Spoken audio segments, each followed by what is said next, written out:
Buenas tardes a todos y a todas que nos están siguiendo en este primer conversatorio virtual. Le hemos titulado Narrativas de la Violencia, Represión Estatal y Movimientos Sociales en los años 70 por ahora.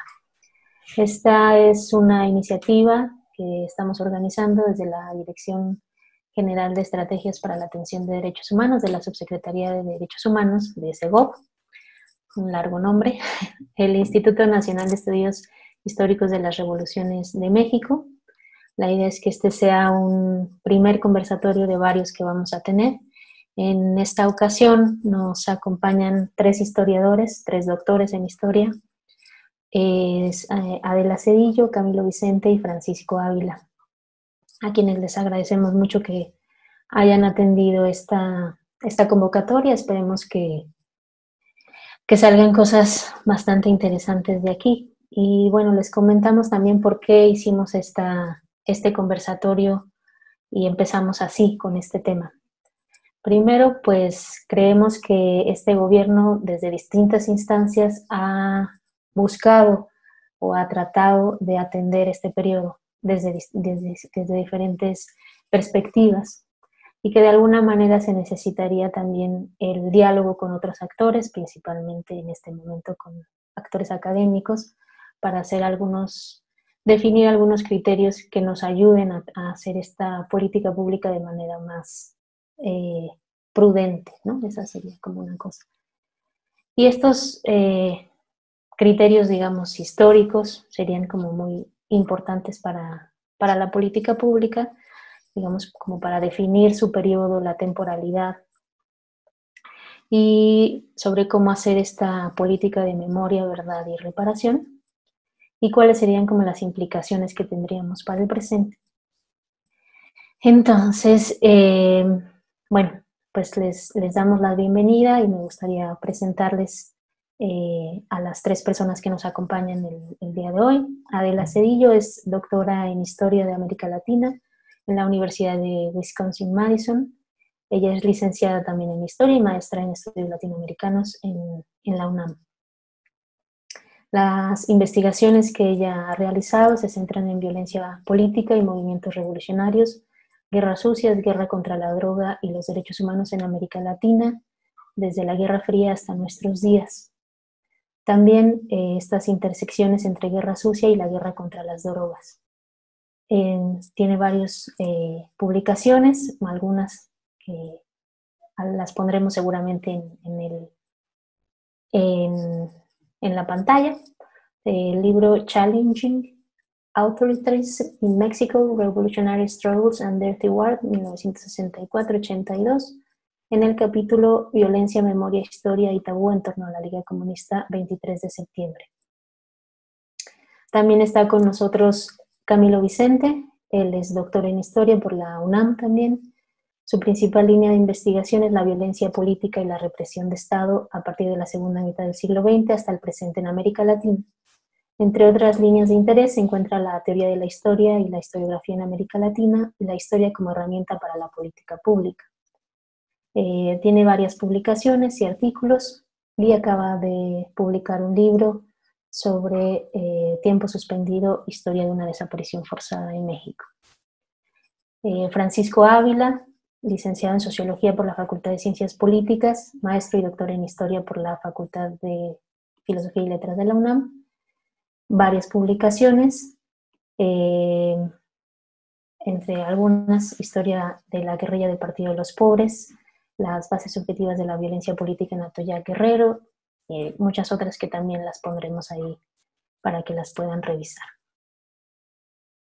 Y en ese sentido, pues les comentamos, vamos a hacer 3 módulos de 5 minutos cada uno y les pedimos que nos puedan responder a unas preguntas. Entonces, quien quiera empezar, la primera pregunta sería: ¿cuáles son las diferentes concepciones históricas de este periodo?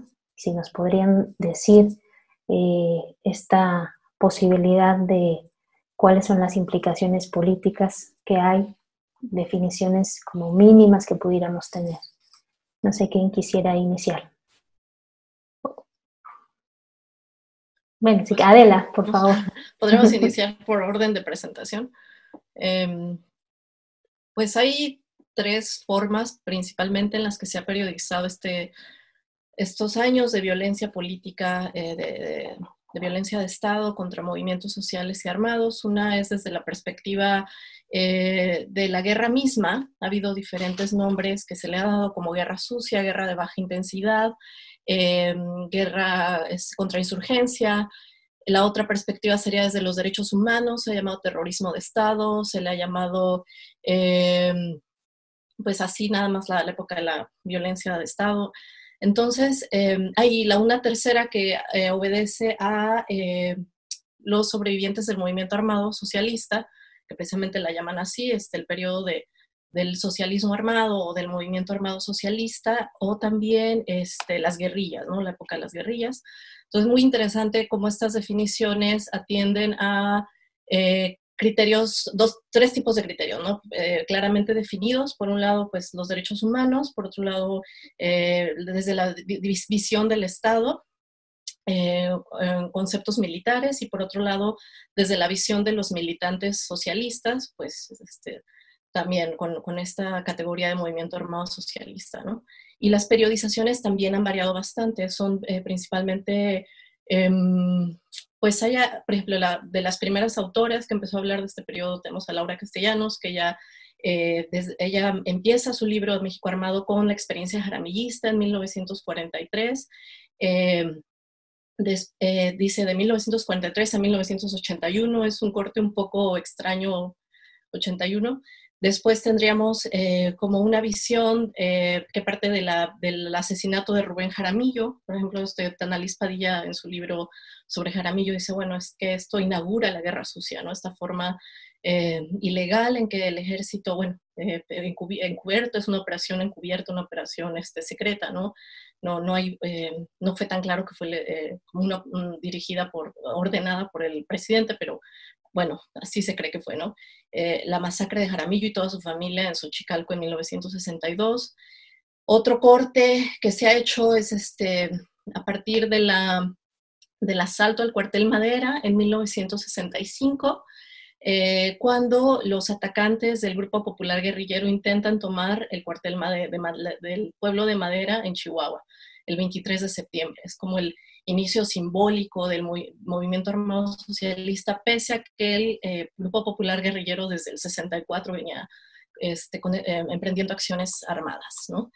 Entonces, como podemos ver, hay diferentes cortes y todos tienen que ver con con algún hecho catastrófico o algún hecho simbólico. No se ve como un proceso, pero si lo vemos como un proceso, pues también es complicado porque viene el problema de la regionalización. Y aquí, por ejemplo, Paco tal vez nos puede decir más, porque en Guerrero hubo muchas masacres. Paco tiene más clara la película de cómo empezó ahí todas estas masacres de Estado en Guerrero. Y bueno, la última periodización que me faltó pues es la que dice que la guerra sucia empieza en 68 con Tlatelolco, ¿no? Entonces, como vemos, pues hay diferentes cortes, hay diferentes formas de entender cómo empezó la violencia, cuándo empezó la violencia, y bueno, realmente son procesos, y cuando se trata de procesos es más difícil definirlo, el origen, el inicio, porque pues son algo que se va dando en una temporalidad larga, ¿no? Y lo último que quiero decir es también el corte. En el corte, el término de este periodo que llamamos de diferentes formas para categorizar la violencia de Estado, pues ahí más o menos sí nos hemos puesto de acuerdo en que fue con el sexenio de Miguel de la Madrid, es donde hubo las últimas desapariciones forzadas, donde se disuelve la Dirección Federal de Seguridad, que es pues como el gran emblema del terrorismo de Estado, y bueno, donde pues realmente el gran conflicto de alguna forma que desplaza la violencia contra los grupos armados socialistas, pues es el tema del narcotráfico. Muchas gracias, Adela. Mira, muy puntual. Francisco, ¿nos quisieras también decir tu apreciación sobre estas tres preguntas? Muy bien. Bueno, pues yo ciertamente considero que las formas de periodización no tanto las dividiría en términos pues, de temáticas, ¿no? Por ejemplo, el enfoque de la guerra o de los derechos humanos. A mí me parece que hay, en términos generales, ¿no? Desde las primeras producciones de los años 90, yo creo, ¿no? Y que en buena medida son producto de la herencia de los primeros libros, digamos, de las fuentes testimoniales, ¿no? Que de alguna manera las propias fuentes testimoniales planteaban a flor de piel el problema de la represión, ¿no? Creo que por ahí viene esta periodización. Pero en términos más de un análisis historiográfico o más propio de las ciencias sociales, considero que hay una crítica importante en términos de la producción historiográfica porque fundamentalmente se ha visto la periodización sin un criterio metodológico epistémico que justifique hasta dónde me voy o hasta dónde me quedo, ¿no? Es decir, ha habido una tendencia en términos historiográficos a mirar la periodicidad como crónica, como si algo, como si en términos metodológicos existiera como algo a priori, ¿no? Y que en términos de los propios emblemas históricos, de los propios sujetos sociales, las propias organizaciones armadas o las propias organizaciones de derechos humanos, que van situando como momentos emblemáticos, a partir de ahí se obvia y creo que se descuida lo más importante en términos de la construcción, que es priorizar el problema como criterio ordenador metodológico para la construcción de cualquier periodización. Creo que en ese sentido ha predominado una perspectiva de crónica. Y en términos de problemas, a mí me llamó mucho la atención, en algún momento me puse a indagar, ¿no? Creo que en términos de problema o de periodización, pudieran haber varias formas de abordaje, ¿no?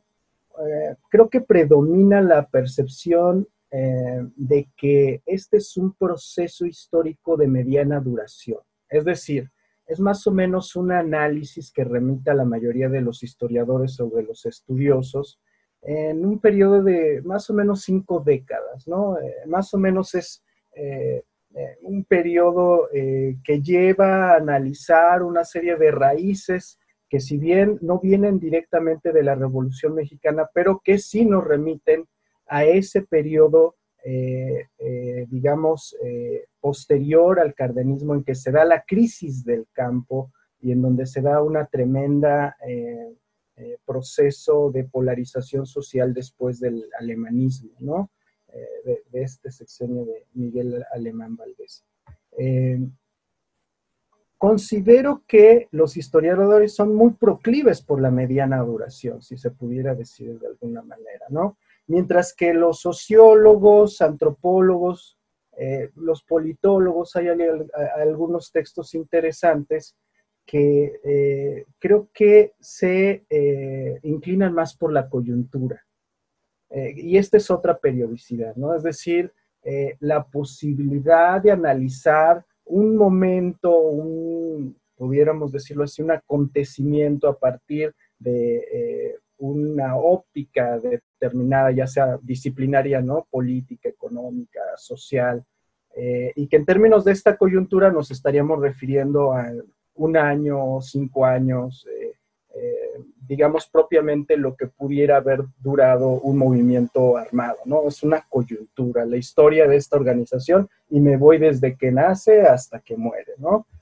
Creo que esa es otra perspectiva también, pero creo que la gran ausencia, el gran ausente en términos de periodización, es la posibilidad de construir una larga duración. Es decir, esto nos remite pues al propio proceso de la violencia estatal, y cómo estaríamos entendiendo las hondas raíces de la violencia incluso en aquellas raíces coloniales, ¿no? Hacer un seguimiento que yo creo que implicaría pues un trabajo colectivo muy arduo, y una conexión y una discusión que implicaría un esfuerzo institucional mucho más fuerte y amplio que el que actualmente se ha hecho, ¿no? Y bueno, pues yo situaría un poco la periodización más en esos términos, ¿no? La crónica abunda y la historia problema está cojeando todavía en nuestro país, ¿no? Muy bien, muchas gracias, Francisco. Camilo, si nos puedes decir cuáles son estas concepciones históricas para ti y las implicaciones políticas y, por último, qué hay en disputa. Ok. Yo iniciaría arrancando con algo que señala Francisco que me parece muy importante, que es la importancia de las definiciones y las periodizaciones más allá del establecimiento de fechas extremas, ¿no? Es decir, comienza en tal año y termina en tal año, porque en realidad lo que está en juego en términos de la definición y la periodización de un fenómeno es, por un lado, la comprensión conceptual de este fenómeno, ¿no? Y a través de esta comprensión conceptual generar investigaciones o hacer operativas investigaciones respecto a este fenómeno. Y por otro lado, la periodización, insisto, más allá de las fechas extremas, como bien dice Francisco, lo que hace es otorgar cierto grado de inteligibilidad del fenómeno, es decir, a partir de cuándo podemos observar determinado fenómeno y hasta cuándo podemos medianamente seguir determinándolo como tal, ¿no? Es decir, cuándo podemos observar que aquello que llamamos Revolución Mexicana comenzó y hasta dónde podemos seguir observándolo, ¿no? Como en sus determinaciones. Entonces yo creo que eso, lo que apunta Francisco me parece muy relevante, ¿no? Es decir, el tema de las definiciones y periodizaciones no es menor o no solamente es un tema estrictamente de purismos académicos, sino va en juego ahí cuestiones sociales y de la propia investigación muy importante. Y por otro lado, también creo que lo que señala Adela es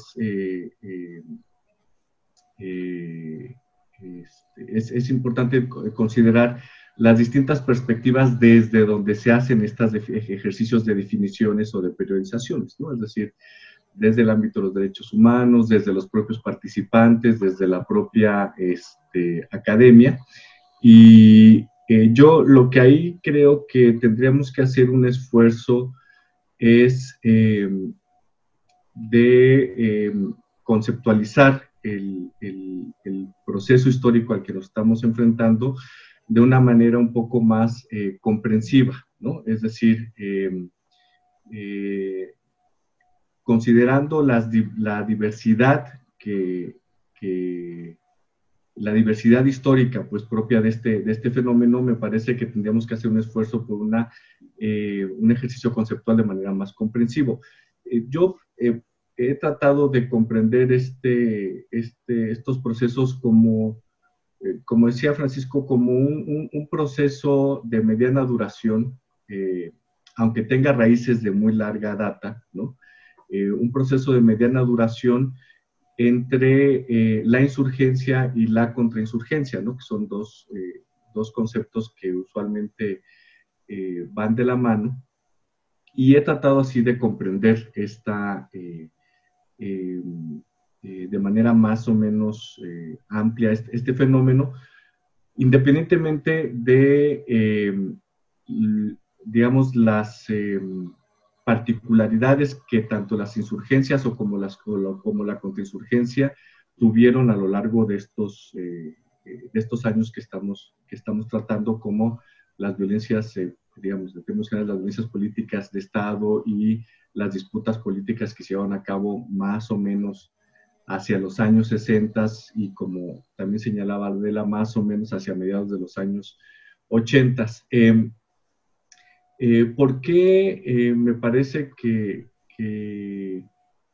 esto nos permitiría? Digo, hay que seguir afinando, pues, y hay que seguir debatiendo si esto le hace justicia a los fenómenos que estamos observando y nos permite poder avanzar tanto en el conocimiento histórico como en el abordaje de política pública, de políticas de verdad y memoria respecto a las violencias y a las insurgencias.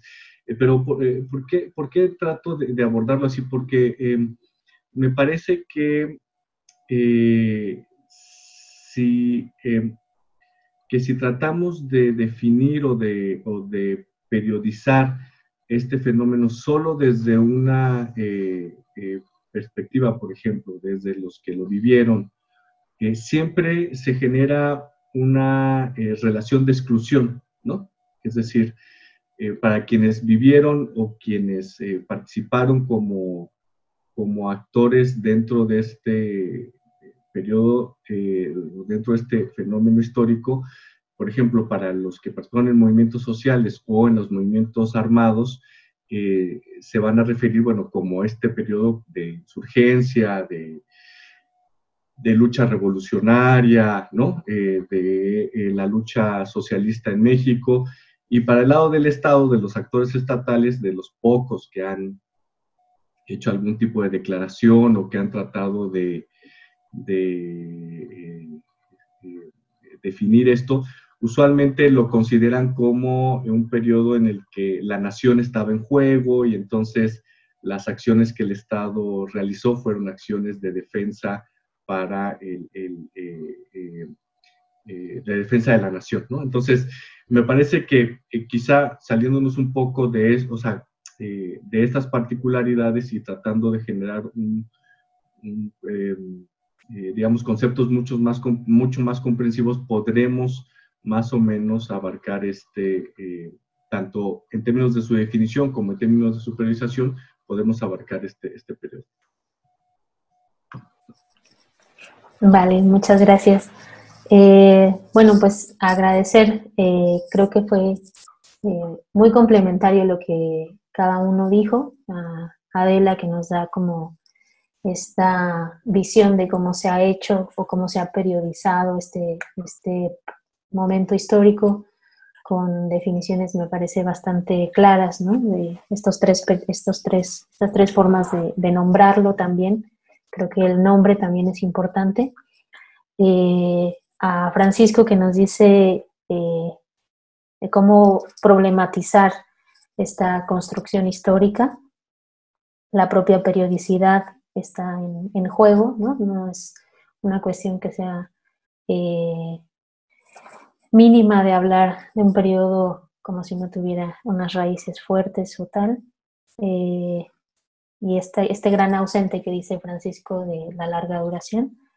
Y a Camilo que nos sigue problematizando sobre tratar de entender o comprender, ¿no? Una comprensión más conceptual del periodo y que lo divide en estas dos cosas bastante interesantes de insurgencia y contrainsurgencia.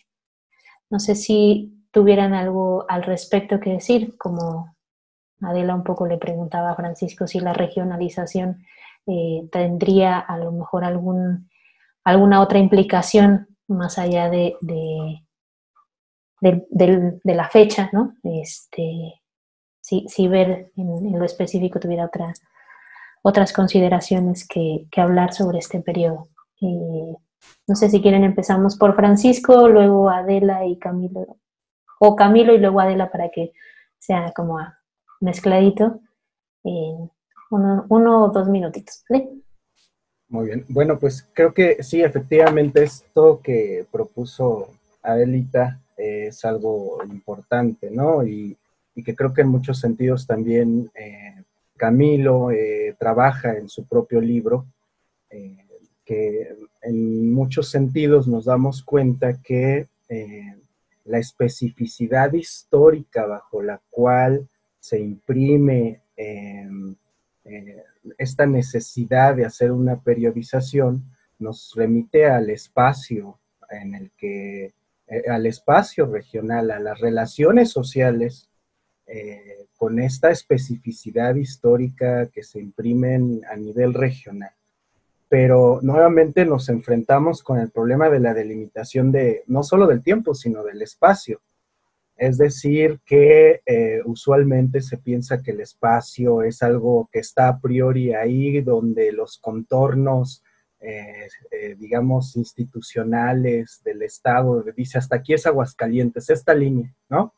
Y entonces es el mismo problema, ¿no? Hasta dónde trabajamos una regionalización que no siga esos contornos a priori que el Estado impuso y que en muchos casos divide comunidades, ¿no? Una comunidad yaqui está entre un estado y puede estar entre otro, ¿no? O los tehuanos que están entre Durango y Nayarit, ¿no? Entonces, creo que es importante en ese sentido volver a lo mismo en términos de que la construcción del problema es la base para construir la periodización y que en tanto que el problema así lo demande, tenemos que ir o venir al pasado y en ese sentido creo que más bien no se trata de generar un consenso sobre cuál es la periodización, sino que estaríamos discutiendo sobre cuáles serían los distintos problemas bajo los cuales podemos considerar este fenómeno histórico armado. Gracias. Camilo. Sí, yo creo que habría que preguntarse, otra vez Francisco apunta muy bien, pero entonces habría que preguntarse por qué esto es un problema. Es decir, ¿por qué ahora nos planteamos como un problema este proceso histórico-social que, digamos, en términos generales, pensamos que tiene un tiempo de desarrollo entre los 60s y los 80s, en donde lo que vimos es expresarse manifestaciones como organizaciones guerrilleras, organizaciones populares radicales y una movilización del Estado mexicano para su contención o su eliminación y que eso provocó ejercicios de violencia política y violencia de Estado que de alguna manera que resultaron,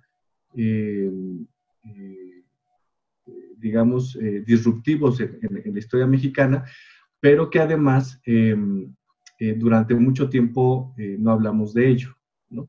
Como sociedad mexicana. Entonces, yo creo que esto que dice Francisco es importante. Es decir, yo creo que un primer aspecto es, bueno, ¿por qué nos representa un problema ahora? Y por qué es importante, insisto, pensarlo, pensar en sus definiciones o en sus periodizaciones, ¿no? Entonces, yo creo que el problema o ahora no significa un problema, sobre todo, no solo por una necesidad académica, sino sobre todo porque hay una demanda social que no es nueva, pues que viene desde los propios años 70, pero que se ha ido profundizando, al mismo tiempo que se ha ido profundizando la impunidad en el país, hay una demanda social por la justicia, por la verdad, por la memoria respecto a los hechos que sucedieron. Entonces, de ahí yo creo que se nos presenta como problema, ¿no? Y nos presenta asimismo una exigencia de respuesta y de atención. Gracias. Adela.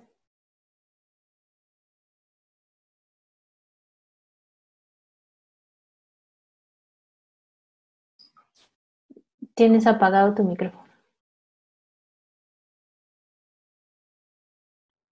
Que yo coincido con Francisco en que hay que ver el problema desde una perspectiva de larga duración cuando lo que queremos entender es el problema en sí, ¿no? Cuando queremos entender el problema de la violencia, por ejemplo, yo cuando hice investigación sobre el noroeste mexicano, estas intersecciones entre la guerra sucia, la guerra contra las drogas, mi pregunta fue, ¿cuándo empezó la violencia? Entonces tuve que remontarme a los grupos prehispánicos, bueno, mal llamados prehispánicos, ¿no? Del México antiguo, y porque era lo que la gente me decía. En Sinaloa yo les preguntaba, ¿y ustedes por qué creen que hay tanta violencia en Sinaloa? Y la gente me hablaba de los grupos indígenas, ¿no? Y para mí eso fue algo muy impresionante. Pero yo, regresando a lo que dice Camilo, yo creo que también es muy importante entender la especificidad de lo que pasó en los 60s y 70s, porque representa una ruptura histórica. Ya México no lo podemos ver como un caso aislado. En toda América Latina, pues fue una época de una violencia estatal y paraestatal impresionante. México, sin embargo, sí tiene dos peculiaridades. Una es que, como dijo Camilo, pues la guerra sucia permaneció por muchos años sin nombrarse. Es un periodo que permaneció sin nombre, mientras en América del Sur a sus procesos internos les llamaban guerra sucia o terrorismo de Estado o la época de las dictaduras. En México no le pusimos un nombre, ¿no? Porque fue tan avasallante el terror de Estado y el silenciamiento de toda esta violencia y el ocultamiento y toda la manipulación a la prensa y a la academia, que también hay que decirlo, la academia también tuvo una responsabilidad, estaban fascinados estudiando todos los procesos de América Latina y del Cono Sur, y de México nada, ¿no? O sea, como si no existiera, como si no estuviera pasando nada. Entonces, esto es importante señalarlo. La otra cosa es que sí es un periodo que al margen de que se quiera problematizar un fenómeno, como es el de la violencia, sí tenemos que entender los cortes históricos. Y creo que lo que pasó en los 60s, y yo aquí secundaría a Camilo, pues el principal corte es que es una guerra moderna, una forma diferente, muy diferente de hacer la guerra, diferente a como la hizo las diferentes facciones durante el periodo de la Revolución Mexicana, diferente, por ejemplo, la guerra de guerrillas de Jaramillo. Hay una innovación de la tecnología militar por parte de los dos bandos, ¿no? Por una izquierda radicalizada que se lanza a la lucha armada por diferentes razones endógenas y exógenas, y esta izquierda tiene diferentes estrategias que ensaya: la guerra de guerrillas, estilo vietnamita, estilo guerra popular prolongada, insurrección, guerra civil revolucionaria, etcétera, ¿no? O sea, hay un conjunto de estrategias que de forma novedosa se ensayan en esos años. Por parte del Estado, hay todo este aparato, esta construcción del aparato contrainsurgente que Camilo analiza en su libro de Tiempo Suspendido. Y esto es algo novedoso. Esto no podemos, o sea, para mí ese es el criterio para definir que este es un periodo distinto, y que aparte la contrainsurgencia se usó no solo contra los movimientos armados, que eso también hay que decirlo, México es el país que tuvo más grupos armados.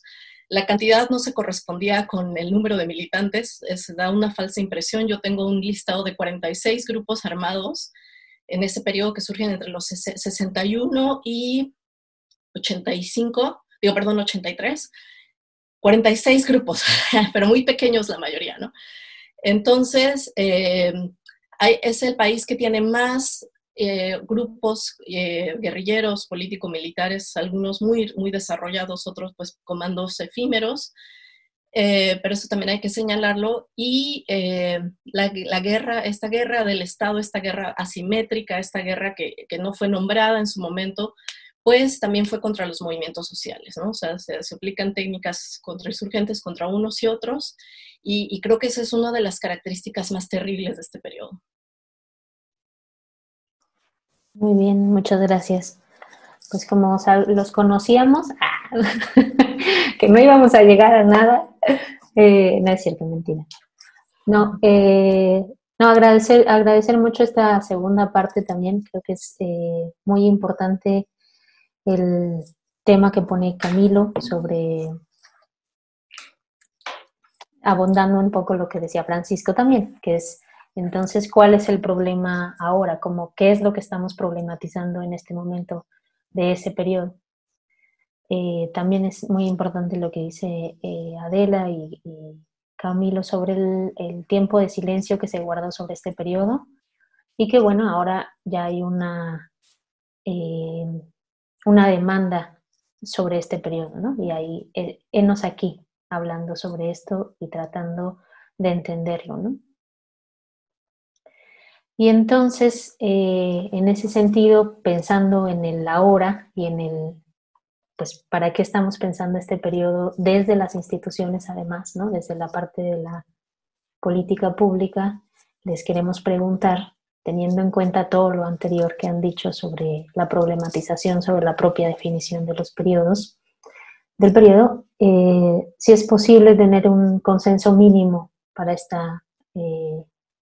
periodo que nos ayude a impulsar una política pública de memoria, verdad y reparación.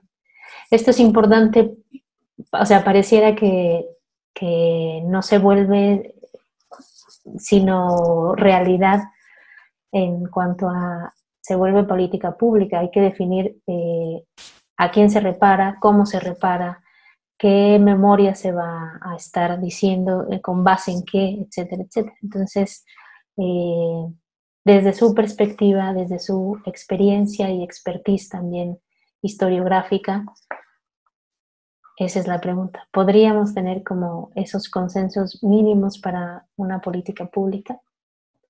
Si quieren, empezamos por Francisco, Camilo y luego Adela otra vez.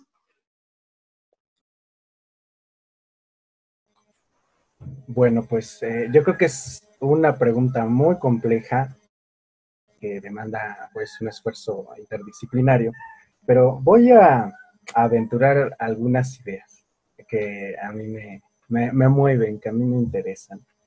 En términos de estas definiciones, en términos de política pública, creo que tenemos una herencia caciquil, así ni más ni menos, ¿no? O sea, es una herencia caciquil en la medida de cacicazgo, ¿no? En la medida en que tenemos una historia de bronce que tiende a exaltar a los caudillos. Y además aquí hay un problema, pues, de un cierto patriarcalismo, porque casi siempre los caudillos exaltados son varones, ¿no? Además es muy masculino el asunto, ¿no? Hombres fuertes, hombres brillantes, carismáticos, inteligentes. Y creo que esta política no es exclusiva del Estado revolucionario, sino, bueno, pues nos podría datar a muchas otras herencias, ¿no? La herencia colonial, yo sostendría incluso, ¿no? Que es parte de una herencia colonial. Pero creo que el principal reto, ¿no? Es cómo reconstruimos el pasado. Si lo reconstruimos con base en monumentos de bronce, o si en qué medida le podemos empezar a dar voz, va a sonar pues un poco trillado, pero sí darle voz a los de abajo. O sea, este recuento del sujeto histórico como un sujeto colectivo y no como un sujeto individual. Y romper esta idea de que la memoria nos remite a individuos y que por lo tanto entonces el objeto a recordar, o más que objeto, es un sujeto colectivo, son las comunidades, son las organizaciones. Y creo que esas coordenadas son muy importantes en términos de cómo se recupera institucionalmente la memoria y a qué le estamos dando peso, ¿no? Eso es lo que a mí me gustaría situar, porque esta tensión entre lo individual y lo colectivo, en términos de memoria, cuando se rememora a un sujeto, pero ya otros se dejan fuera, cuando se le pide disculpas a una sola sujeta, pero ya muchas otras más, quizás miles, quizás cientos de miles, no se les está pidiendo disculpa, se está dividiendo el movimiento. Cuando se le repara a uno, ¿no? Y creo que esa es una estrategia, pues, muy propia de esta perspectiva liberal de ponderar al individuo como la célula de la sociedad. Entonces, bueno, yo creo que un enfoque sí tendría que profundamente cuestionarse cuál es digamos, por decirlo así, la función social en términos de lo que se quiere o el sentido de la memoria, ¿no? Y qué relación social o qué tipo de sociedad se va a constituir. Yo lo situaría con este problema que quizás a lo mejor es un poco arbitrario porque tiene mucho que ver con lo que a mí me preocupa, pero yo situaría esto. Gracias. Camila. A ver, yo creo que hay varios temas aquí que hay que tratar de abordar. Yo no sé si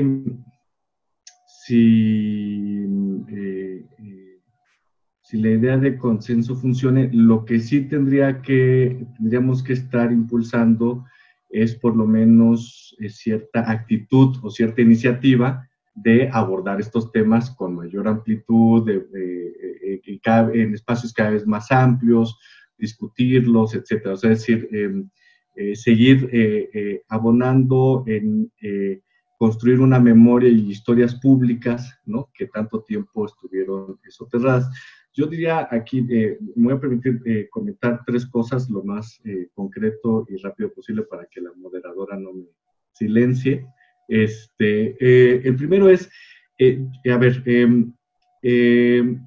¿cómo es que reconstruimos y cómo es que construimos estas memorias públicas desde hoy? O sea, ¿por qué no solamente es necesario responder a las demandas sociales de justicia y memoria, sino cómo hacemos eso, ¿no?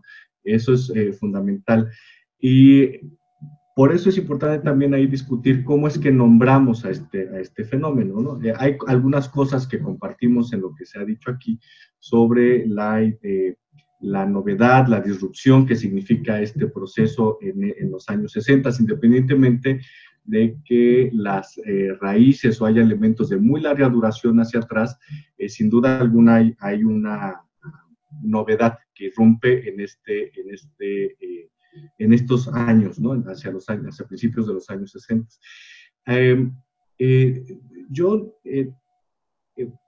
¿Por qué no, por ejemplo, yo no nombraría o no haría un ejercicio de recuperación o de construcción de memorias públicas a partir, por ejemplo, de ciertas categorías como la categoría de guerra, ¿no?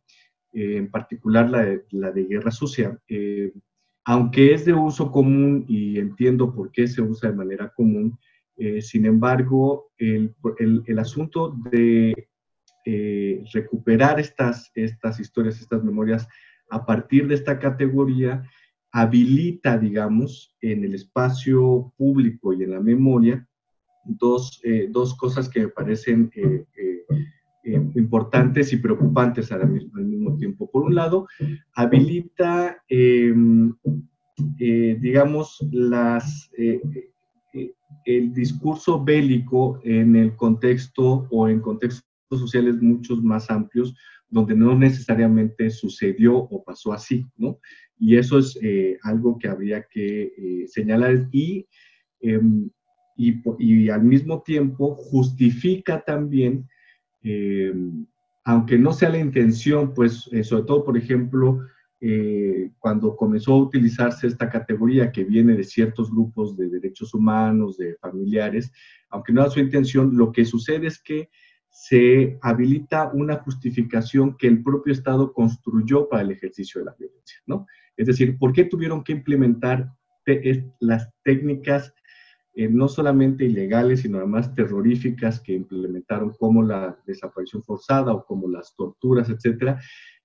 Porque lo que ellos, el Estado, pues, o sobre todo los organismos de seguridad nacional, lo justificaban como tenemos que implementar, tenemos que combatir a estas disidencias de la misma forma en que ellos están organizando. Entonces, esa era su justificación y esa fue su justificación. Entonces, yo creo que por un lado, por eso sí hay que pensar y hay que seguir discutiendo sobre cómo nombramos, cómo analizamos, porque en ese nombrar y en el uso de las categorías podemos estar habilitando discursos que no corresponden con lo que se vivieron en esos años ni con las estrategias que se desplegaron. Por otro lado, también coincidiendo con lo que dice Francisco, me parece muy importante, tenemos que volver a habilitar un conjunto de memorias y de historias que han quedado desplazadas del espacio público. Y muy, incluso a nuestro pesar, a nuestro propio ejercicio como historiadores, digo, nos conocemos, más o menos trabajamos de manera muy, en los mismos círculos, pues en los mismos ámbitos. Y claro, había una necesidad hace 10 o 15 años, y ahora hay que hacer una crítica. O sea, ¿cuál es la necesidad de reconstruir una historia que había sido callada, ¿no? El caso del movimiento armado socialista, el movimiento guerrillero, etcétera. El problema es que desplazamos un conjunto de insurgencias que no están dentro de ese círculo. Es decir, es más, el movimiento guerrillero y el movimiento armado socialista, que fue muy importante, en realidad, respecto al conjunto de insurgencias, digamos, fueron núcleos mucho más pequeños, ¿no? Lo importante es que estos núcleos del movimiento armado socialista o del movimiento guerrillero estuvieron articulados con procesos de insurgencia mucho mayores, mucho más amplios. Esos procesos de insurgencia han quedado desplazados de la recuperación y tenemos que volver a eso, ¿no? Tenemos que incluir a estas otras memorias justo para evitar esta preocupación que manifiesta Francisco, para evitar construir una nueva historia de bronce, pero ahora de otros grupos, ¿no? Sino volver otra vez siempre a la crítica y a la inclusión de otras memorias. Y finalmente, ya sé que voy sobre el tiempo, y finalmente me parece muy, muy importante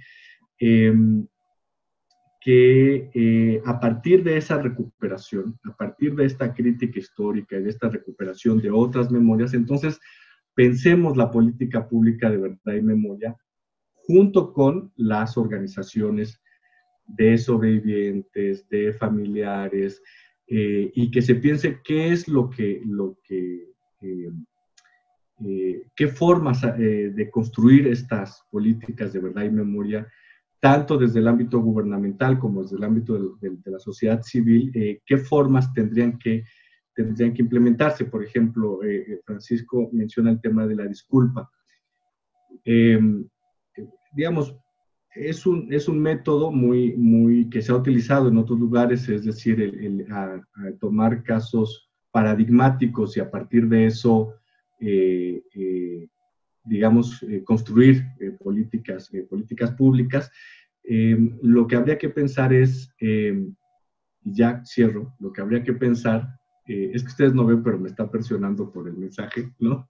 Y ya cierro, lo que habría que pensar es, porque la solución no es tampoco entonces disculparse con cada uno de los militantes que participaron, ¿no?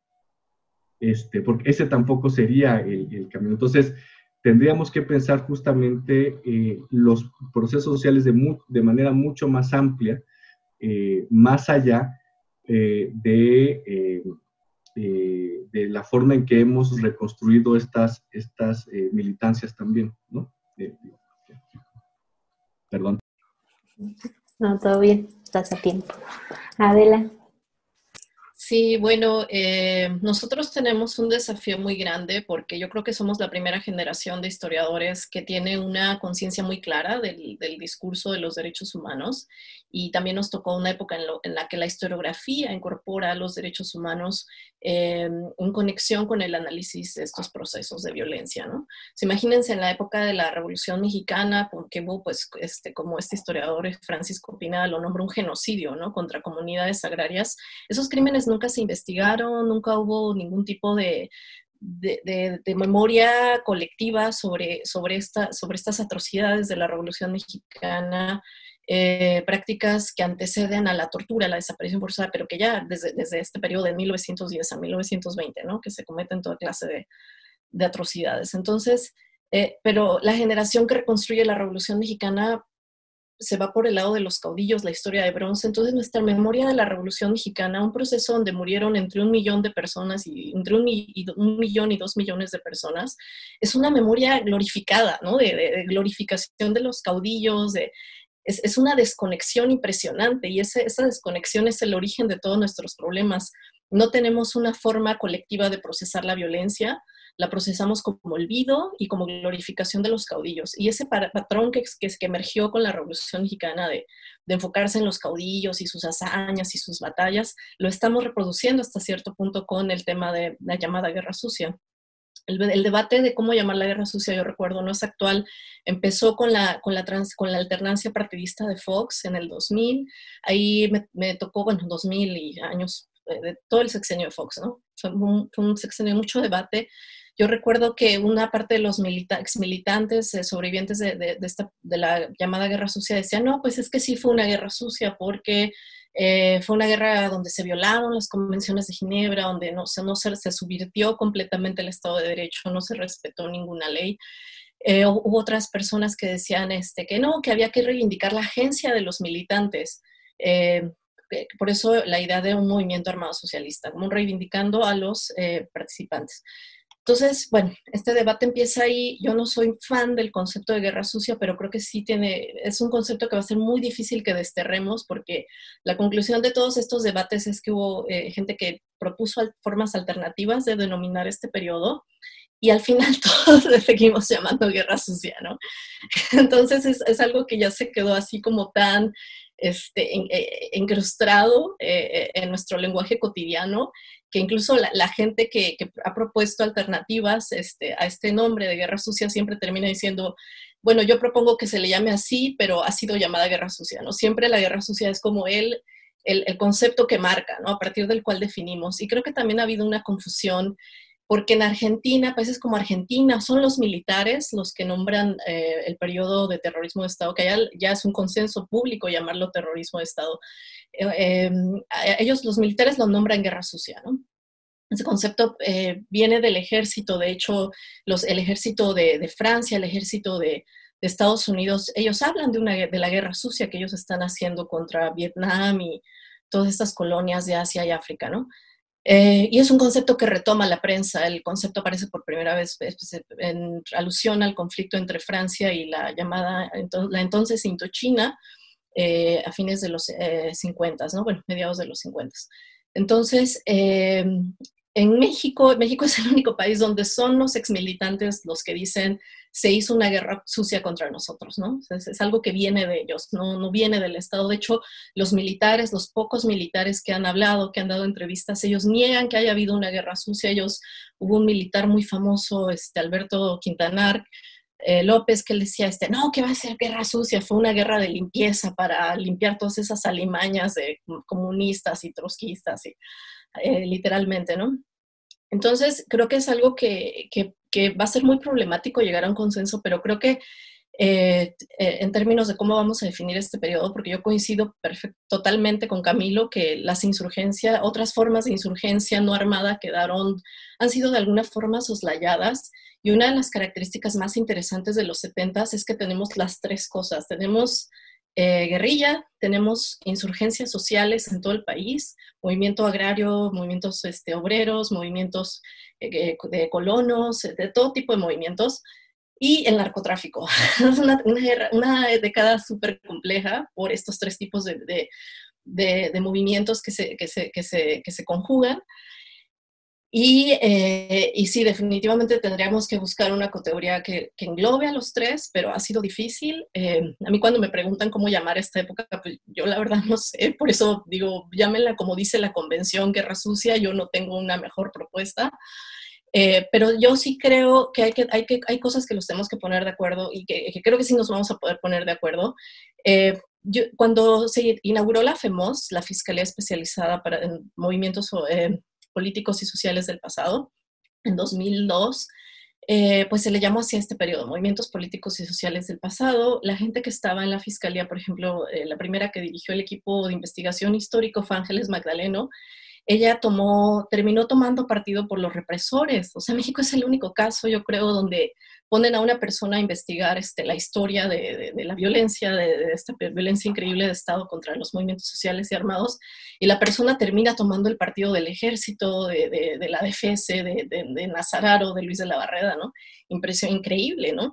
Entonces, ella disputaba que eran crímenes de servidores públicos individuales. Ella decía que que la guerrilla también, que había también que juzgar los crímenes de la guerrilla, porque los guerrilleros habían sido unos asesinos, y tenía una visión totalmente distorsionada del periodo con base en los archivos de la Secretaría de Gobernación, ¿no? Entonces, no podemos permitir que las víctimas sigan siendo revictimizadas. O sea, víctima yo sé que también es un concepto a debate, que genera muchos como escozor en algunos, porque yo no soy una víctima, yo soy un actor, yo quiero que no se niegue mi agencia, yo participé en este proceso, yo le declaré la guerra al Estado, yo sabía lo que me podía pasar, yo no me considero una víctima, en fin, es algo que también es problemático, pues. Pero creo que es como un agravio para la gente que sufrió esta violencia en carne propia, y que no solo fueron los exmilitantes armados, sino también, digo, los militantes armados, sino también, como decía Paco, como decía Camilo, pues las comunidades, el sujeto colectivo. O sea, la idea de que la guerra sucia afectó únicamente a un sector limitado de la población, pues es totalmente falsa. La guerra sucia afectó a toda la población. A la sociedad mexicana se le mintió, se le engañó, se le manipuló se creó un enemigo interno, que era un enemigo de dos cabezas: por un lado el narco y por otro la guerrilla. Entonces hay todo un discurso público, un discurso de Estado contra estos actores, ¿no? Y que justifica que se empleen medidas ilegales contra ellos. Pero es evidentemente un conflicto que dañó a la sociedad mexicana, y cuyas consecuencias pues las vemos hoy en día con esta violencia extrema, que si nos preguntamos de dónde salió todo esto, esta violencia extrema y descarnada, pues es que basta ver con lo que pasó en los 60, 70, 80 para entender de dónde salió toda esta ola de violencia interminable, ¿no? Entonces, creo que los consensos básicos son, pues por un lado, reconocer que es un periodo de violencia de Estado, que son políticas de Estado, de criminalización, bueno, podemos discutir toda la gama de políticas de Estado, pero enfocadas en este daño a la sociedad, este daño a los actores sociales y armados, esta planificación del aparato contrainsurgente, que pues implica una violencia extrema, no cualquier tipo de violencia. Los vuelos de la muerte, las ejecuciones masivas, cosas que aún siguen sin haberse esclarecido, ¿no? Entonces, bueno, el Consejo son políticas de Estado, es una violencia de Estado muy generalizada contra la población, y focalizada también contra actores específicos, pero que afecta al conjunto de la población. Y es una violencia que ha dejado muchas secuelas, y sobre todo mucha revictimización, ¿no? O sea, porque el hecho de que las familias no se haya reconocido lo que pasó, que no haya un reconocimiento de Estado, que ya pasaron 30, 40, 50 años. Cuando yo empecé a investigar esto, ya habían pasado 30 años, ¿no? Y eso fue hace casi 20 años. Entonces, es inconcebible que haya habido esta negligencia, este descuido del Estado contra toda esta gente que fue, pues, fue víctima de políticas de Estado como la tortura sistemática, la desaparición, la ejecución extrajudicial, el desplazamiento, los vuelos de la muerte, etcétera, ¿no? Entonces, creo que esos tres reconocimientos a la violencia de Estado, a las políticas de Estado y a la sociedad en su conjunto, y a los actores específicos que fueron víctimas de esta violencia, pues es indispensable para construir cualquier política pública. Muchas gracias a los tres. Adela, te pasaste. No, ¿No me pusiste tiempo? Sí, no te puse, pero no. No, pero estuvo muy bien porque nos diste al final las tres pautas, ¿no? Que era como parte de la pregunta, de estos consensos mínimos que a lo mejor podemos ir llegando. Si les parece bien, ¿por qué no pasamos a la tercera pregunta? Y ya después hacemos la retroalimentación. Creo que ya estamos entrando en materia, ya se puso bueno esto. Hay críticas ya muy puntuales y fuertes, ¿no? Creo que una es al concepto mismo de guerra sucia, otra muy puntual hacia una política pública del perdón, del pedir disculpas, sobre reparar a un individuo y no un colectivo, que es parte de lo que también decía al final Adela, ¿no? Fue una cuestión focalizada, pero al final afectó, o justo son nuestros crímenes de lesa humanidad, como le dicen, o que tienen esas implicaciones que no afecta solo a una persona, sino a un conjunto de una sociedad, ¿no? Creo que es importante y bueno, les propongo que pasemos a la última pregunta y se queden con los comentarios para el final de todo, ¿no? La última pregunta tiene mucho que ver con lo que cerraron los tres, de hecho, ¿no? O sea, que ya tiene que ver más con el momento actual. Francisco hablaba como, ¿qué es lo que se va a recordar?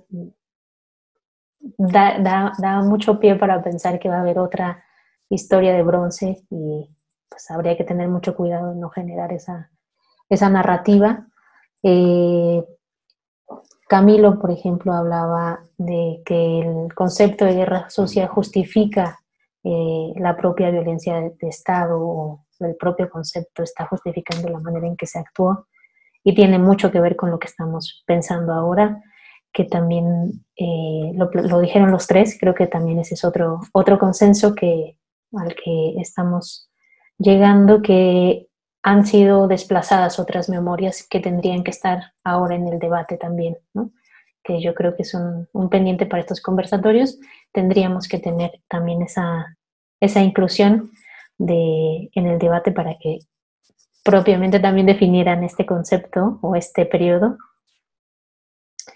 Y la pregunta es, ¿con qué hechos del presente conecta? Si bien cada modelo narrativo fue como lo pensamos, pues conecta estos hechos. Un poco lo han dicho, pero sería bueno que lo puntualizaran y lo expresaran. Si quieren, empezamos ahora Camilo, Adela y luego Francisco cierra. Yo creo que vamos a volver ahí a algunas cosas críticas. Yo creo que la conexión es problemática, es decir, efectivamente parte de lo que hoy vivimos en este país, de estas violencias masificadas, extremas en muchos casos, tienen una genealogía con la violencia contrainsurgente de los años 70, ¿no? Hay casos muy claros como la Operación Cóndor en el Triángulo Dorado, ¿no? En Sinaloa, Durango y Chihuahua, pero bueno, toda la política también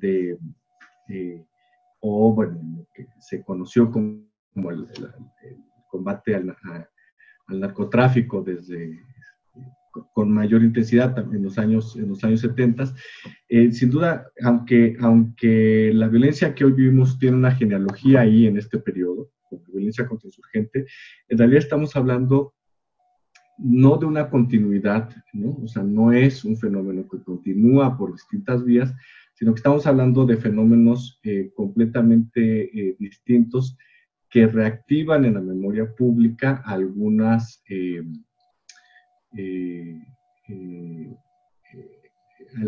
conexiones con el pasado reciente. Y yo creo que la principal conexión que existe, que igual es una conexión crítica, es que curiosamente, bueno, no curiosamente, pues de verdad creo que es más o menos normal que se dé así, la violencia actual lo que reactivó fue un interés por explicar la violencia pasada, ¿no? Es decir, tomemos por ejemplo el caso de la desaparición, de la agresión a los normalistas de Ayotzinapa en el municipio de Iguala, y la posterior desaparición de 43 y el asesinato de otros tantos estudiantes en 2014 en Iguala. Esta violencia activó de manera inmediata la memoria sobre la represión en los años 70 en el propio estado de Guerrero, ¿no? Y obliga esta reactivación obliga a mirar con mucha mayor seriedad esa violencia del pasado reciente, ¿no? De los años 60 y 70. Yo diría, bueno, que esas serían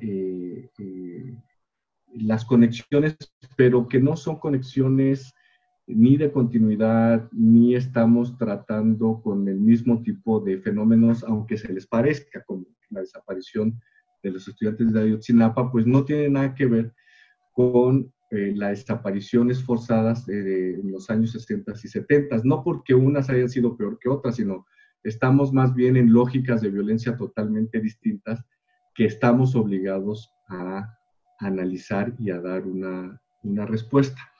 En todos los sentidos, tanto desde el ámbito académico como desde el ámbito de las políticas públicas. Por eso es que es importante este tipo de debates, por eso es importante saber qué estamos, discutir sobre las lógicas de violencia y sobre cómo se nombran esas lógicas de violencia. Insisto, nombrar no es solamente poner una etiqueta, nombrar forma parte de la comprensión del propio fenómeno, nombrar forma parte también de poder actuar sobre ese fenómeno que estamos nombrando. Entonces yo creo que es importante y esto no es,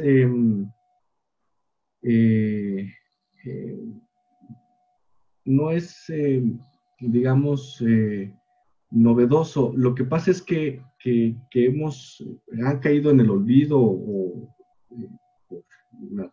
de forma natural o provocada muchas discusiones en América Latina que tendríamos que también recuperar, incluso antes de ser nombrado públicamente, pues de que se aceptara más o menos públicamente el concepto, por ejemplo, de guerra sucia. Hubo una discusión amplísima en América Latina sobre cómo nombrar estos nuevos tipos de autoritarismo que estaban surgiendo en América Latina desde los años 60, ¿no? Y estos conceptos que se fueron generando estaban vinculados o estaban tratando de explicar esas nuevas lógicas de violencia que se estaban generando sin caer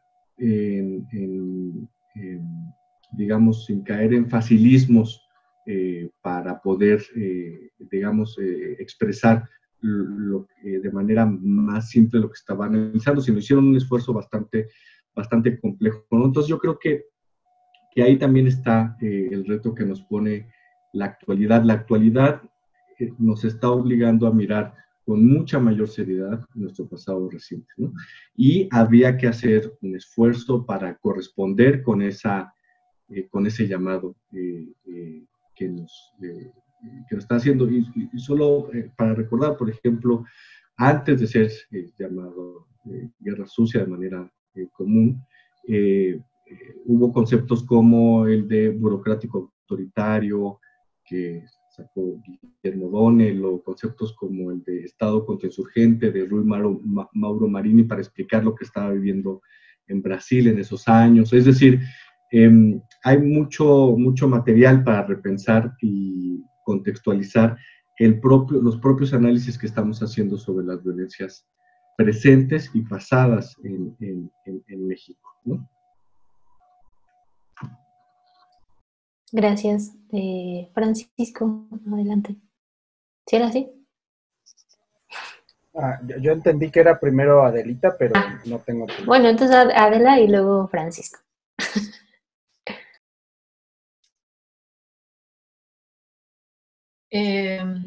Sí, yo coincido con Camilo en que evidentemente pues la violencia extrema de la llamada guerra del narco, pues a muchos nos inspiró, especialmente el episodio de Ayotzinapa, a indagar la historia de la guerra contra las drogas, ¿no? Que fue en mi caso, pues yo venía estudiando la llamada guerra sucia desde hace muchos años, pero hace 6 años empecé con el tema de la guerra, la historia de la guerra del narcotráfico. ¿Cuándo empezó? ¿Cómo empezó? ¿Por qué empezó?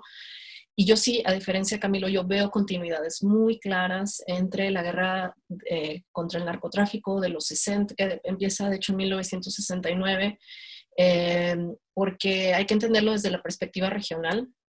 También hay que entender que esta es una historia que normalmente se ha visto desde la perspectiva del centro, de la Ciudad de México. Hay una historia totalmente centralista que descuida por completo lo que ha pasado en regiones críticas del país.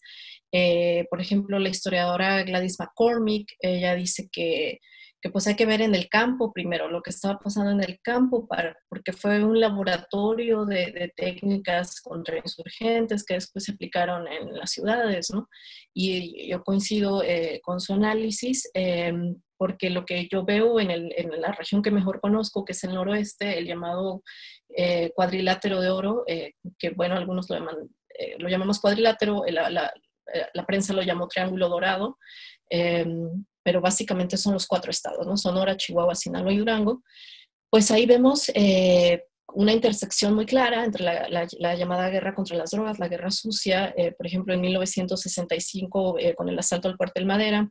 Coincide también con ese mismo año la conversión de México en un productor de heroína para el mercado estadounidense. Entonces allí empiezan a empalmarse muchos fenómenos con este auge del narcotráfico en el noreste, de la producción de heroína y marihuana, con la cuestión de los grupos armados. El noroeste, desde el Grupo Popular Guerrillero, es una región donde ha habido grupos armados,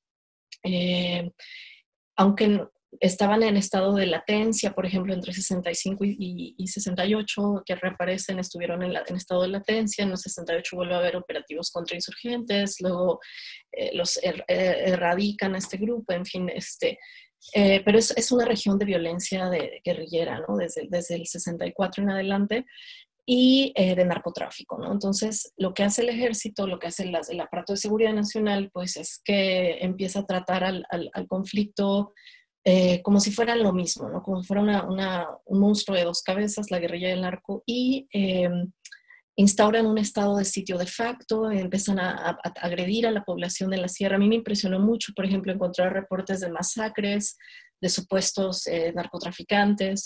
Va el ejército a la sierra y empieza a disparar indiscriminadamente contra supuestos narcotraficantes desde principios de los 70, ¿no?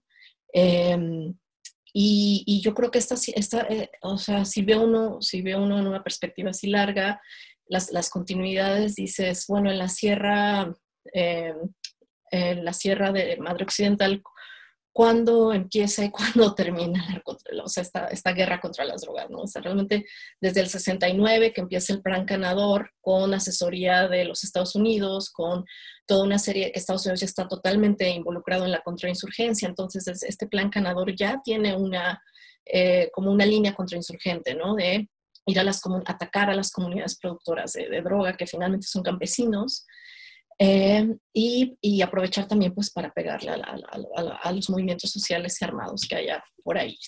Entonces uno ve toda esta violencia y que empieza también a ser una violencia muy focalizada en el cuerpo, con todas estas cosas de desmembrar, de quemar en ácido. Esto ya viene en los 70s, esto ya nos resultó nuevo en 2006 porque no lo conocíamos. En 2006 lo que hace la guerra de Calderón es que hace todo esto público y masivo y le dan una difusión impresionante a todas estas formas de violencia corporal. Pero en los 70 ya encontramos este tipo de violencia en las regiones campesinas, alejadas donde no hay prensa, donde no llegan grupos de derechos humanos, donde son regiones tan apartadas, tan aisladas, pero donde se llevó a cabo una violencia de Estado tan extrema que definitivamente es el origen de la violencia actual, ¿no? Entonces yo creo que una de las grandes deudas es incluir la historia de la guerra contra las drogas en esta parte que estamos en estas políticas públicas. Camilo hace rato mencionó la Operación Cóndor. La Operación Cóndor fue la cúspide de este terror de la guerra contra las drogas. Un asedio a las comunidades, Estados Unidos dio 2 helicópteros para rociar, fumigar las comunidades. Fue como un mini Vietnam lo que pasó en el llamado Triángulo Dorado. Y no solo ahí, también en Guerrero hubo fumigaciones. También la Operación Cóndor pues es una operación nacional que afecta a varios estados. Y curiosamente, si uno ve el mapa de la Operación Cóndor con el mapa de la guerra contra las drogas moderna, la de Calderón, pues, hay una coincidencia muy importante, ¿no? De los estados que fueron afectados por esta guerra contra las drogas llevada a cabo con técnicas contrainsurgentes, con lo que vemos en la actualidad. Son los mismos estados, básicamente, ¿no? Y bueno, también, bueno, podría estar hablando horas de la guerra contra las drogas porque estoy escribiendo un libro sobre eso, pero no es el tema. Yo solo quería señalar que sí hay continuidades, que sí ha habido un estado de sitio de facto en regiones como la Sierra Madre Occidental, donde llegó el ejército y el ejército pues ha sido un grupo soberano, ha ejercido una soberanía compartida con los criminales, con el crimen organizado, y esa soberanía sigue hasta la fecha, ¿no? Entonces sí hay continuidades. Gracias, Francisco. Muy bien. Bueno, pues yo quiero proponer un poco aquí el título propuesto de esta sesión, Narrativas de la Violencia, ¿no? Creo que es muy sugerente, me gustó mucho. También me parece sugerente la pregunta propuesta, ¿con qué hechos del presente conecta cada modelo narrativo, ¿no? Y aquí creo que una tarea muy importante de no solo de los historiadores, en general, pues es un esfuerzo social y colectivo, ¿no? También de las organizaciones sociales. Este esfuerzo tiene que ver con cómo resemantizamos en el propio proceso de recordar, es decir, cómo le imprimimos una semántica diferente a aquello que de alguna manera se aparece como con un significado dado y terminado. Y yo creo que la mejor manera es escuchar. O sea, hemos perdido mucho la brújula de escuchar al otro. Y cuando uno empieza a escuchar a los otros, bueno, particularmente un esfuerzo que estamos haciendo aquí en el INER, pues es taller de testimonios del seminario, ¿no? Del MAS, ¿no? En donde Adelita también está ayudando, ¿no? A coordinar este esfuerzo.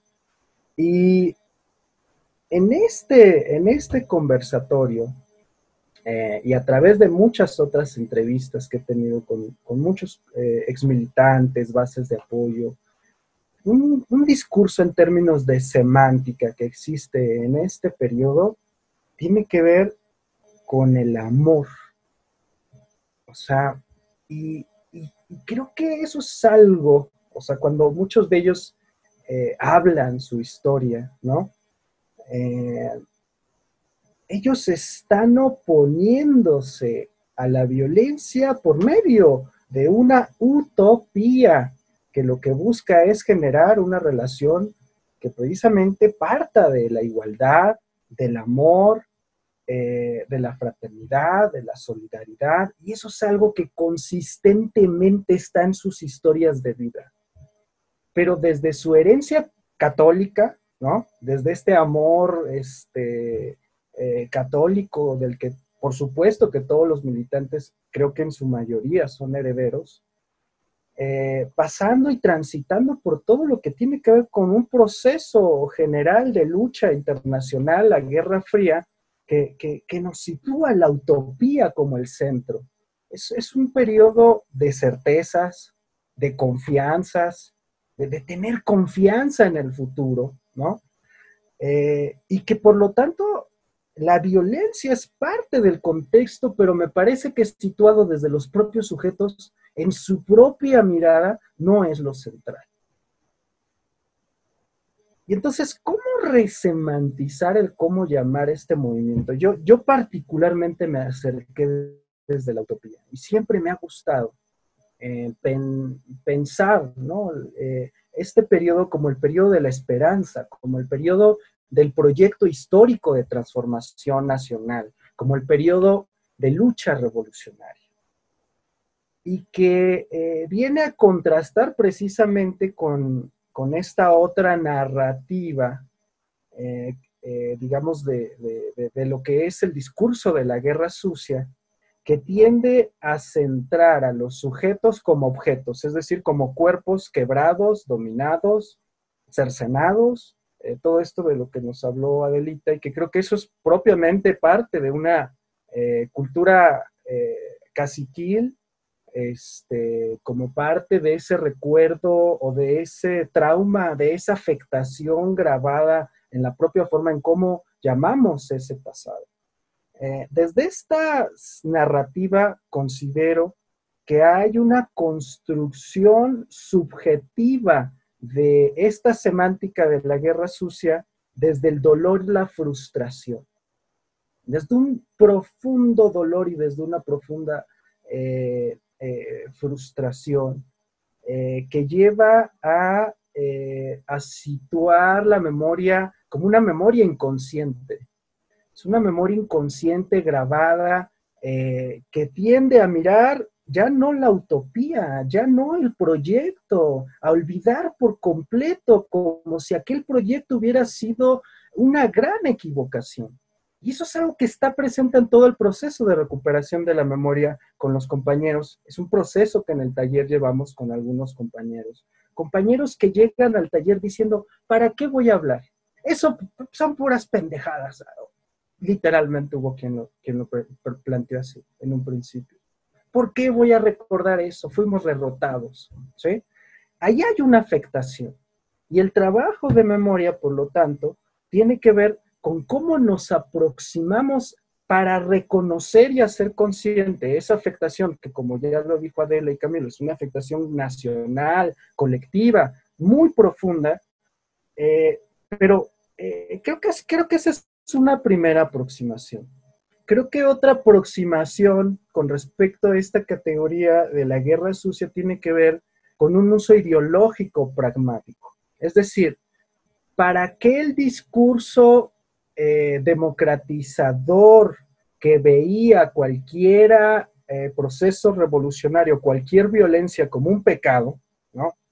Un poco me apego todavía a esta perspectiva pues cristiana, católica, que seguimos teniendo los mexicanos y que en la izquierda no está tampoco olvidada. Hay un sentido pragmático por denostar a las guerrillas y que entonces pone en el centro de atención el aspecto ideológico, militaristas, dogmáticos, ustedes fueron aventureros, todo lo malo que puede decirse de estos sujetos, para denostarlos, pero para denostar una forma de lucha que no tiene que ver con lo ideológico, sino que tiene que ver con un proceso social de insurrección regional, como lo fue en el noreste, como lo fue en Michoacán, como lo fue en Guerrero, por supuesto, como lo fue en toda la historia de este país. Y creo que esa ideologización, producto de este pragmatismo que pondera esa vía democrática, que también es algo nebuloso que entendimos en la historia reciente de México por democracia, ¿no? Todas esas narrativas tienden a ocultar, a denostar, y creo que este es un fenómeno propio de la posmodernidad, tienden a denostar la utopía. Y creo que entonces, desde mi perspectiva, esa semántica tiene un contenido político. Y por lo tanto, el proceso de resemantización también tiene que ver con una postura política, y desde mi perspectiva, entonces, debiéramos de repensar cómo llamarlo desde la utopía, desde el amor y desde la esperanza, porque creo que si cada uno de los militantes pudiéramos traerlos a este espacio, mucho nos hablarían de eso. Y bueno, pues con esto me gustaría cerrar. Gracias. Y bueno, para mí es un gran privilegio tener aquí a Camilo, un compañero tan querido con el que me formé en el doctorado, y Adela, una compañera, una amiga también, con la que me ha venido acompañando en tantos trabajos, en tantos procesos.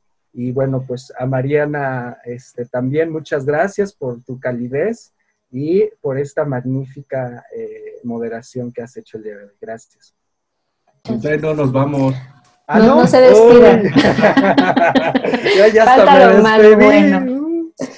Bueno, Sí, bueno, con eso sí concluimos las preguntas y nos quedaría como el final o el cierre, si hubiera algo que decir. Creo que quedaron bastante claros y puestos los temas que están a discusión, el propio nombre sobre Guerra Sucia, la resemantización de la que habla Francisco y la escucha que tendríamos que tener, esta apertura o la cosa que no hemos tenido con otros movimientos sociales que no han estado en la discusión, que tendrían que estar, esas memorias que han sido desplazadas.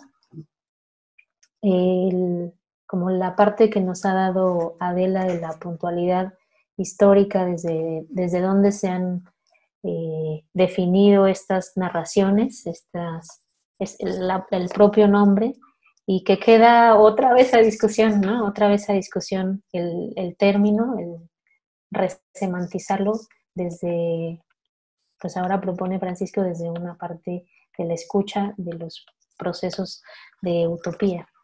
Entonces, si les parece, pues si quieren cerrar su participación diciendo como los puntos más relevantes que les gustaría decir. También hay una discusión abierta, por ejemplo, en si hay o no una continuidad histórica de las violencias en este momento, bueno, de la violencia estatal, del narcotráfico y de los 70s. Y bueno, pues les parece si lo hacemos como comenzamos, Adela, Francisco y Camilo al final. Muy breve, ¿no? Para ya terminar, unos 2-3 minutitos, por favor. Sí, bueno, yo solo quiero añadir que estamos hablando de una época muy compleja, pues son muchos temas y es un periodo que en general pues es englobado en la categoría de Guerra Fría. Entonces tenemos que definir de qué queremos hablar, ¿no? Si vamos a hablar de la Guerra Fría en general, si vamos a hablar de esta violencia contrainsurgente de los 60s y 70s, y yo creo que lo que nos interesa y en términos de política pública pues es específicamente esta violencia que fue extrema y que hasta la fecha no ha sido reconocida en su totalidad por el Estado. Tiene que haber un acto de reconocimiento oficial de todo este periodo, estas décadas de violencia extrema contra población civil, contra grupos armados y movimientos sociales. Y tiene que haber también pues un debate público, ¿no? Porque todas las veces que hemos intentado colocar este tema en la agenda pública, pues siempre ha sido de forma periférica, marginal, como si es el tema del patito feo, ¿no? Y esto se debe mucho a lo que decía Paco del consenso liberal. Hay un consenso que tras la derrota del socialismo al finalizar la Guerra Fría, pues se impone un consenso liberal y todo lo que pasó antes se entiende en el marco de este estrecho consenso liberal. Todo lo que está fuera de ese consenso liberal no vale, no sirve y es el patito feo, y a nosotros que estudiamos este periodo conocido como la Guerra Sucia nos tocó ser el patito feo de la historiografía, ¿no?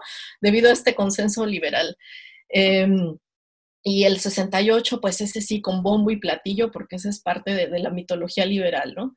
Ese sí hay que celebrarlo y ponerle monumentos y 50 aniversario de esto y aquello.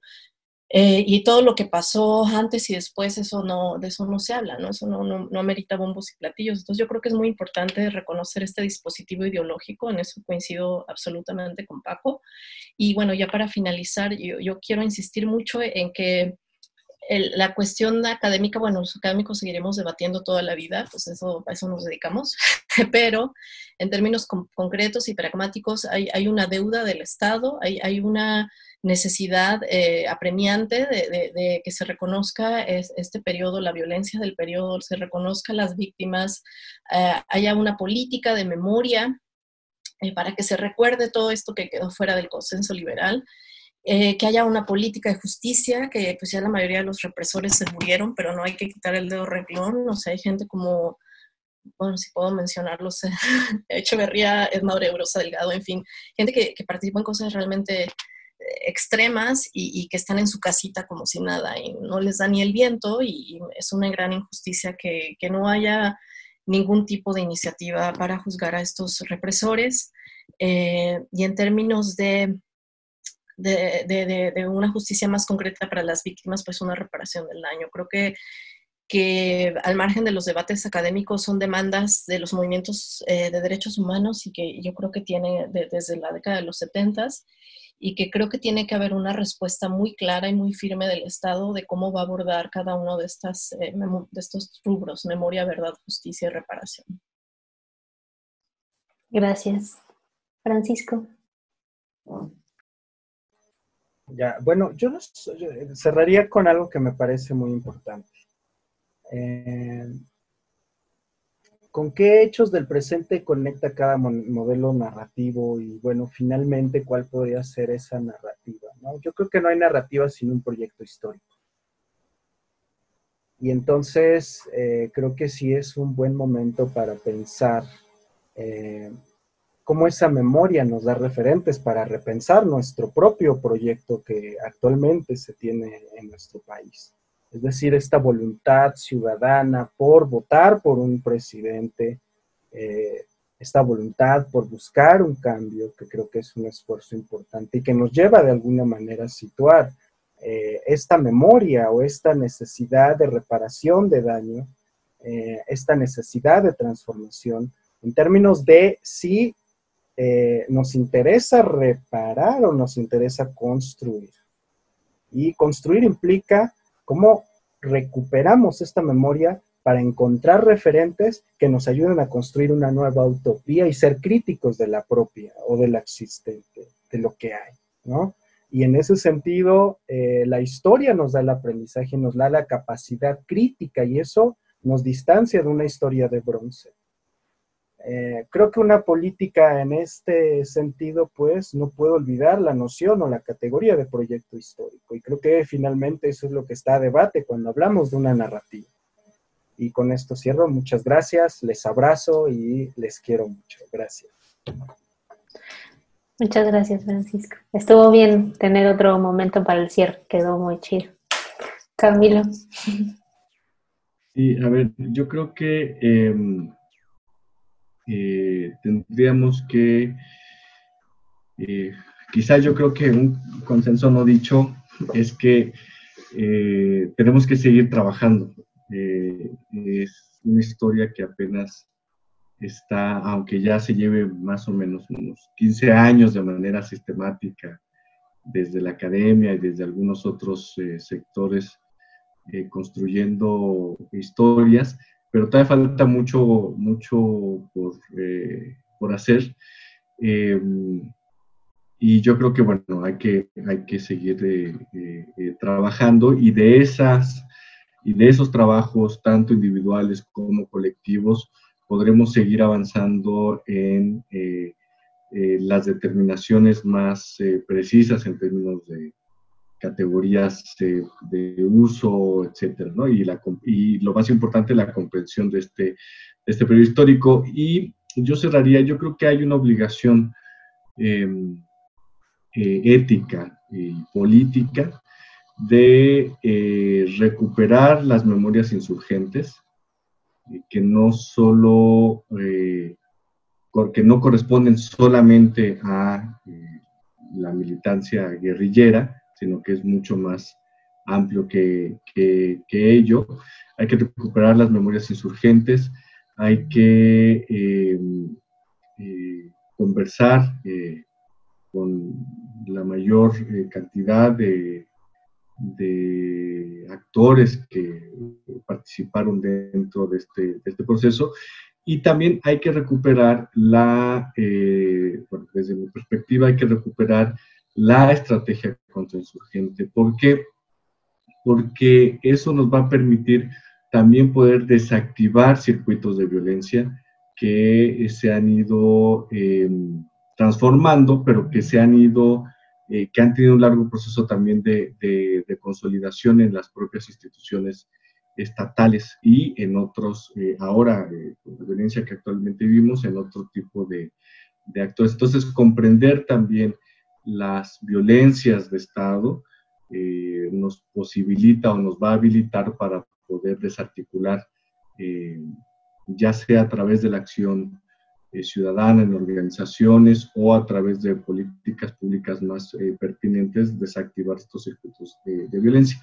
Y también concluiría con que hay una demanda una demanda social, ética y política de la necesaria construcción de memorias y de historias públicas, ¿no? Es decir, tenemos que contribuir a que nuestro país, nuestras regiones, nuestros pueblos puedan mirar de frente esta historia que durante mucho tiempo se ha ocultado. Muy bien, pues muchísimas gracias. Les agradecemos mucho a los tres su participación. Este es el primer conversatorio que es como el abrebocas que queremos tener para esta reflexión que ahora se hace pues desde el Estado. Ahora estoy yo, pero seguramente en otros momentos estarán otras partes también del Estado que están atendiendo o están queriendo empezar a atender este periodo histórico, como la Comisión Nacional de Búsqueda, como el propio INERM. Por supuesto que tendría que estar también otras instancias como la Fiscalía, ¿no?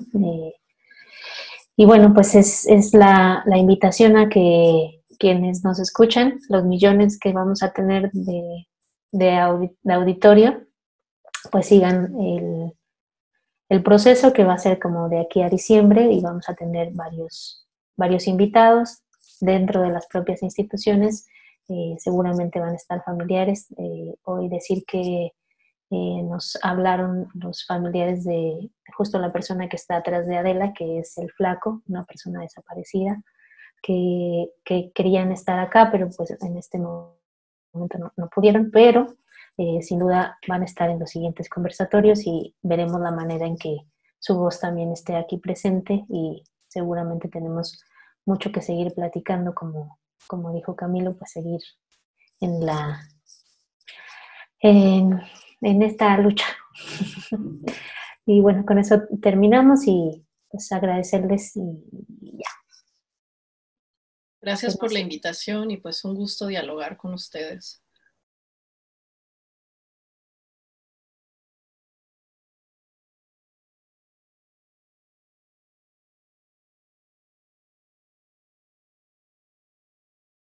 Secretaría de Cultura. Gobierno de México.